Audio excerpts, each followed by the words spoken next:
Shalom saudaraku. Shalom. Shalom. Shalom. Kita merayakan kelahiran dia di Polres Deli Serdang, Lubuk Pakam. Amin. Amin. Saudara-saudara di sini terpenjara. Amin. Amin. Dan saya dalam pemanasan tadi mengatakan apa? Bahwa saudara terpenjara bukan saudara di sini pencobaan ya. Tuhan tidak mencobai saudara ya. Karena saudara yang melakukan kejahatan. Jadi saya mau katakan kepada saudara-saudara, kita merayakan kelahiran dia, tanda kita sudah percaya dia sudah lahir untuk kita, demi untuk keselamatan dunia ya, dan mengampuni dosa dan pelanggaran kita sendiri. Amin. Saya membawakan Bible di sini, Alkitab ya. Ini kenapa tidak ada perjanjian lama di sini secara lengkap? Karena the Gideon ini yang menciptakan, yang membagikan ini, bukan yang mencetak. Mencetak ini Lembaga Alkitab Indonesia. Tetapi ini atas nama badan yang namanya Badan Penginjilan, namanya the Gideon. Itulah yang bersusah payah memberikan ini kepada orang-orang terpenjara, orang-orang gelandangan, orang-orang dalam peperangan. Ini juga dibagi-bagikan. Karena biar cepat orang mengenal siapa Jesus, siapa dirinya, apa itu kerajaan surga, apa janji-janjinya, itu lebih cepat di dalam perjanjian baru. Tetapi the Gideon membuat di sini ada Mazmur Daud. Kalau di Al-Quran itu Jabur ya, Jabur atau Mazmur, dan perkataan-perkataan daripada Raja Sulaiman. Dan ini saya bagikan kepada saudara, jadi milik saudara. Dan di dalam ini ada kartu nama saya. Artinya nanti udah saya tentukan nanti yang mana kita baca ya. Jadi terimalah ini sebagai ya hadiah Natal bagi saudara. Karena Natal tidak ditandai dengan makanan dan minuman. Amin. Amin. Ya. Natal ditandai dengan puji-pujian. Amin. Amin. Ya. Kita tidak ditandai dengan pakaian, tidak ditandai dengan makanan, tidak ditandai dengan minuman. Ya. Kita bersorak-sorak karena Tuhan sudah lahir. Ya. Maka itu saya tadi bertanya, siapakah dari antara saudara tidak udah pernah mengundang dia secara pribadi? Artinya dia lahir. Belum ada. Belum pernah ya. Jadi berarti saudara Kristen karena bapak dan upungnya semua dan nenek moyangnya. Amin. Betul. Dan Tuhan mengatakan apa? Ya. Pernah mendengar bagaimana Yesus berbicara sama Nikodemus? Itu imam kepala. Katakanlah kalau di HKBP ini Epurus, pimpinan ya, pimpinan daripada jemaat. Tetapi Nikodemus tidak tahu apa yang dinamakan lahir kembali. Karena Yesus mengatakan kita ini harus dilahirkan kembali. Terus apa dikatakan Nikodemus? Nanti saudara bisa cari ada di situ, ya. Apakah seorang harus masuk ke dalam rahim ibunya maka dilahirkan kembali? Oh tidak. Dilahirkan kembali bukan harus masuk lagi ke rahim ibunya dan dikeluarkan lagi, tidak. Yang dimaksud dengan dilahirkan kembali adalah saudara dilahirkan oleh Roh Kudus. Amin. Amin. Bukan hanya dilahirkan secara jasmani yang namanya ibu kita. Itu kelahiran jasmani. Karena itu firman Tuhan mengatakan engkau bukan dari dunia ini lagi. Engkau tidak datang dari dunia lagi karena engkau sudah dilahirkan dari surga. Ya, ini terlalu frontal ya, seolah-olah kita munafik kali ya. Ya, ada orang Kristen hanya masih dilahirkan secara jasmani. Tetapi Tuhan mau kita harus dilahirkan secara rohani. Yaitu itulah yang disebut dilahirkan kembali. Amin. Nanti cari di situ ada pertemuan Nikodemus judulnya dengan Tuhan Yesus. Kalau saudara rindu akan menemukan itu, bagaimana cerita itu ya. Terlalu lama kalau kita buka-buka. Oke, terlalu lama. Terus saya mulai. Kenapa kita merayakan Natal? Ada pertanyaan. Kenapa orang Kristen hanya merayakan Natal? Sebetulnya bukan hari raya, hari Natal aja dirayakan. Semua hari-harinya Tuhan kita rayakan. Cuma memang dunia lebih nampak merayakan Natal. Sebetulnya kematian dia kita rayakan. Karena lewat kematiannya kita bisa selamat. Bisa ya. Bukan semua orang selamat. Bisa selamat kalau kita tinggal di dalam dia. Ya, itu kematian, kebangkitannya juga. Kita bisa diselamatkan. Ya, tapi bisa tidak diselamatkan kalau di luar Tuhan. Dan kenaikannya ke surga itu juga dirayakan. Jadi tergantung besar kecilnya terserah. Karena ada umat Kristen, saya terus terang mengatakan, tidak mau merayakan Natal. Karena alasannya tidak jelas kapan lahir. Ya, oke. Kalau saya pribadi, ya kalau dibilang 25 Desember secara dunia, walaupun tidak tepat, ya udah bersama-sama kita. Oke? Ya sama-sama kita tanggal 25 Desember. Sepakat kita di situ agar ada persamaan. Ya, termasuk memanjatkan doa yang diajarkan Tuhan Yesus. Ya, yang disebut doa Bapa kami. Ya, bukan berarti kita berdoa hanya itu saja, tidak. Tetapi karena ada doa bersama, ya itulah kita doakan doa bersama. Sama dengan kur. Coba saudara kur, lain-lain kata-kata, lain katamu, lain kataku, lain kata. Apa jadinya lagu itu? Kacau kan? Kacau, harus satu kata-kata. Demikian juga kalau kita berdoa bersama, ya harus sama. Bapa kami yang di surga sampai dikuduskanlah namamu, terus sampai amin ya. Jadi sama semua, bukan berarti hanya di situ doa. Karena doa adalah komunikasi kepada Tuhan. Jadi doa sesungguhnya adalah bebas kita berdoa. Jangan kantongi doamu. Ini kau baca hari ini doa yang saudara kantongi, itu besok, itu yang kemarin. Itu mantra itu ya. Kalau doa sesungguhnya adalah bebas. Sering saya katakan dalam khotbah saya. Kalau saudara berdoa kepada dia karena dia maha mendengar, maha melihat, dan maha mengetahui. Dia hidup El-Kai kata bahasa Ibrani. Ya, El Sama itu bahasa Ibrani. El Sama artinya dia maha mengetahui, dan dia maha melihat, dan dia maha hadir. Dimanapun, di hatimu ada, di hatimu ada, di hatimu ada, di masing-masing hati kita ada. Bahkan di negara manapun dia ada, di lubang cacing pun dia ada. Ya, karena apa? Karena dia yang menciptakan dunia. Dunia ini hanya segenggam sama dia. Amin. Itu dikatakan para pemasmur. Apa arti dunia ini? Gunung-gunung dapat dibuatnya melompat-lompat. Air laut bisa dibuat sekejap kering. Angin yang reda bisa angin yang begitu derasnya bisa dibuat reda. Dan semua petir, ya, petir bisa sekejap dibuatnya berhenti. Kenapa bisa? Ya karena dia mencipta. Karena dia mencipta segala sesuatunya hanya dengan satu perkataan, dia. Termasuk saudara dan saya, tatkala dia mau meminta saudara bertobat. Asal saudara mau. Hanya satu kata saja, kalau saudara mau dilakukan.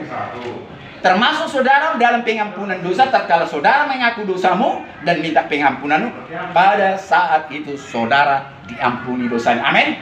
Bukan di dalam kubur saudara diampuni. Dangadong lapatan ini apa bahasa karonya? Dangadong lapatan ini enggak ada artinya itu. Artinya lalit artinya lalit krine. Lalit ya. Karena apa? Di dalam istirahat saudara tidak mendapatkan pengampunan dosa. Pengampunan dosa berlangsung pada kita hidup ini. Maka itu Alkitab mengatakan jangan sampai matahari terbenam. Ampunilah sesamamu manusia. Jangan sampai matahari terbit. Ampunilah orang yang bersalah kepada. Ya. Saudara kira gampang menjadi Kristen? Gampang-gampang susah. Saya katakan gampang, hanya saudara percaya tidak cukup. Iblis juga percaya bahwa dia adalah Tuhan sebagai manusia waktu dia datang. Tepuk tangan dulu. Waktu dia datang dalam rupa manusia yang nama Yesus, ya, dia manusia 100%, Tuhan 100%. Dia itu pencipta langit dan bumi. Orang Israel mengatakan El Sebaot, pencipta alam semesta, datang di dalam tubuh manusia, yaitu Jesus Christ. Saya mau kata, iblis juga berbicara sama dia. Waktu dia puasa 40 hari 40 malam. Amin. Amin. Datang iblis. Hai anak manusia, ada tertulis, engkau bisa menciptakan batu ini menjadi roti. Jadikanlah roti-roti ini jadi makananmu karena engkau sudah lapar dan haus 40 hari 40 malam. Apa jawaban Yesus? Saudara ingat? Manusia tidak hanya hidup dengan roti saja, tetapi setiap firman yang keluar dari mulutnya. Itu kan? Tatkala iblis juga berbicara sama dia, hai anak manusia, lihatlah di sekitarmu ini, pandanglah utara, selatan, timur, dan barat. Pandang semuanya itu, akan kuberikan kepadamu bila engkau menyembah. Apa jawaban Yesus? Sembahlah Tuhan Allahmu. Menyembah Tuhanmu. Kurang tepat. Coba tepatkan dulu. Sama dia lah kau berbakti. Ya, kurang tepat. Katanya begini. Karena ada tertulis hanya Tuhan Elohim, Bapa di sorga lah yang patut disembah. Itu jawaban. Hanya pada dialah. Makanya dia tidak mau menyembah iblis. Karena iblis pun tahu.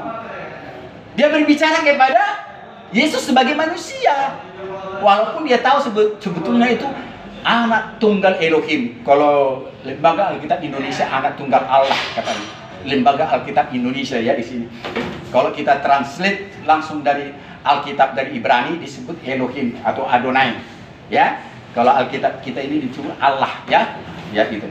Jadi saya mau katakan apa? Sebagai manusia dia punya kelemahan dan kekurangan. Ya, tetapi dia tidak pernah jatuh dalam dosa. Ya, tidak pernah dikatakan di sini nabi-nabi berapa kali bikin dosa. Tetapi dialah yang tidak tercatat melakukan dosa. Itu satu. Dan kedua, apa yang dirasakan manusia lapar dan haus dirasakan dia. Dirasakan pada saat dia ditangkap. Dia sudah tahu kok mau ditangkap. Maka diadakan perjamuan kudus kan. Nanti sebentar kita masuk dalam perjamuan kudus. Ya. Pada saat perjamuan kudus apa dikatakan? Setelah tiba waktunya anak manusia akan diserahkan. Anak manusia akan diserahkan kepada musuh-musuhnya. Ya. Itu makanya diadakan perjamuan kudus dan lakukanlah ini bahwa dunia sudah mencabik-cabik tubuh. Dunia sudah menumpahkan darahku. Itulah makanya diperingatkan kepada orang yang percaya sama dia, lakukanlah perjamuan kudus setiap saat. Mengingat bahwa engkau sudah memakan dagingku dan minum darahku. Alkitab mengatakan atau perkataan Yesus sendiri, siapa yang tidak memakan daging Yesus dan siapa tidak meminum darahnya tidak layak masuk surga. Amin. Datang iblis, datang manusia yang nggak bertanggung jawab. Orang Kristen kok kanibal ya? Orang Kristen kok makan daging Tuhannya ya? Nah itu orang nggak ngerti. Saudara nggak usah emosi. Kalau ada yang mengatakan, ya pendeta Daniel Pardede katanya daging Yesus harus dimakan, darahnya harus diminum. Yuk, kanibal lah mereka semua. Hah? Sudah? Ya. Saudara mau dibilang kanibal? Tanpa saudara makan dagingnya, minum darahnya, saudara tidak satu tubuh. Itu artinya jika kita makan dagingnya, minum darahnya, kita satu tubuh dengan dia. Amin. Amin. Tangan. Luar biasa ya. Jadi itu mungkin saudara tidak pernah mendengarkan sekeras ini khotbah saya. Ya, saya harus bicara keras apa yang tertulis itu yang saya katakan. Ya, bisa saja saudara nggak pernah mendengar itu. Ya, siapa yang belum pernah mendengar itu? Memakan daging Yesus. Tolong angkat tangan. Ya. Ada, semua sudah mendengar itu. Memakan dagingnya, sudah dengar. Iya, tapi nggak sejelas ini. Pendeta kadang mengatakan memakan dagingnya dan minum darahnya. Saya nggak pernah dengar. Nah itu, dan saya pun sampai sekarang belum kata-kata memakan. Karena musuh-musuh kita iblis itu nanti, hei kanibal. Kami yang dibilang Pak. Ya inilah darahku, inilah tubuhku katanya. Ya. Nah, cuman itu yang saya dengar. Nanti saya sudah memberikan tanda-tanda di Bible itu. Cari di situ, ya, langsung dari lidahnya mengatakan itu. Ya, baca di Yohanes itu ada di situ nanti. Ya, kita harus memakan dagingnya dan minum darahnya. Agar artinya siapa yang makan dagingku dan minum darahku, dia sudah menyatu satu tubuh denganku. Itu artinya kawan. Amin. Amin. Jadi satu hal saya katakan, itulah bodohnya orang Yahudi. Ya, sebelum dia lahir sudah ada nubuatan tentang kelahiran dia. Beribu-ribu tahun ini dibaca ini di kalau bahasa Batak Joron itu kan di rumah Tuhan di Bait Kudus katakan gereja.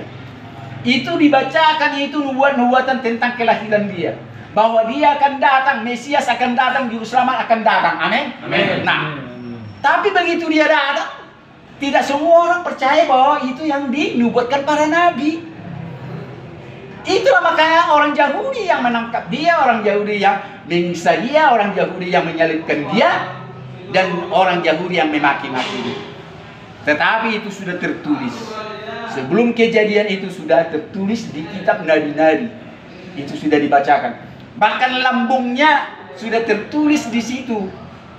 Belum lahir dia secara manusia, belum ditusuk lambungnya sudah ada. Ribuan tahun tertulis. Itulah makanya Rasul Paulus mengatakan dalam Roma 1 ayat 16, ya, Roma 1 ayat 16, 17, 18, apa dikatakan di situ? Injil adalah kekuatan Tuhan Elohim yang menyelamatkan, karena di dalamnya ada pernyataan Tuhan, ya, bertolak dari iman, ya, dan yang menyelamatkan orang pertama-tama orang Yahudi, tetapi juga orang Yunani, ya. Jadi karena apa? Bertolak dari iman, kita percaya itu Injil yang menyelamatkan dan bekerja dengan iman. Ya, itulah orang hidup. Orang percaya hidup oleh iman. Nanti baca di sini. Jadi saya mau katakan, arti daripada Roma 1 ayat 16 itu, bahwa semua orang terselamatkan. Ya, tidak hanya orang Yahudi. Orang Yunani, kenapa disebut di situ Yunani? Orang Yahudi lah zaman nabi-nabi hanya percaya kepada satu Tuhan. Hanya bangsa Yahudi itu. Orang Yunani banyak Tuhannya itu. Banyak dewa-dewanya, patung-patung dan sebagainya. Itu. Makanya disebut orang Yahudi dan Yunani. Artinya, Yunani lah mewakili semua bangsa-bangsa di dunia ini. Kalau Yahudi tidak bisa diwakilkan. Karena bangsa Israel adalah bangsa yang diurapi, bangsa persatuan. Itu sudah tertulis. Ya, tidak bisa terwakilan. Bangsa-bangsa di dunia ini diwakili oleh bangsa Yunani. Itu artinya. Karena hanya bangsa Yahudi lah dahulu sejak mula dikenal mempunyai Tuhan yang satu. Sampai orang Yahudi ini disebut Israel, ya, yaitu dari Yakub, ya.